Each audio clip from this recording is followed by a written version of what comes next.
आगामी आने वाले त्योहार दीपावली को लेकर सदर अनुमंडल पदाधिकारी के निर्देशानुसार मंगलवार को खाद्य सुरक्षा पदाधिकारी डॉक्टर पवन कुमार ने सहयोगियों के साथ शहर की मिठाई की दुकानों में जांच कर मिठाइयों के सैंपल कलेक्ट कर जांच के लिए लैब भेजने का आदेश दिया। सबसे पहले अधिकारी कोर्ट रोड स्थित दुर्गा मिष्ठान भंडार पहुंचे, जहां मिठाई, पनीर समेत अन्य सामग्रियों के सैंपल कलेक्ट किए गए।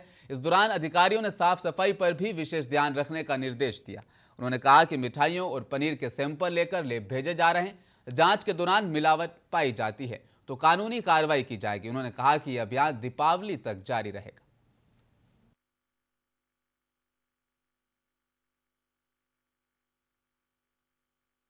जो दिवाली का त्यौहार आने वाला है तो इसमें बहुत सारे मिलावट होने की संभावना होती है। मिठाइयों में खासकर नकली खोआ और मिलावटी खोआ ये सब मिलते हैं, उसकी मिठाइयाँ मिलती है। तो इसी को लेकर अनुमंडल पदाधिकारी ग्रेडी के निर्देशानुसार हम लोग एक अभियान चला रहे हैं, जिसमें मिठाइयों का लीगल सैंपल लिया जाएगा और इसको जांच के लिए लैब भेजा जाएगा और लैब की रिपोर्ट के आधार पर आगे कार्रवाई की जाएगी।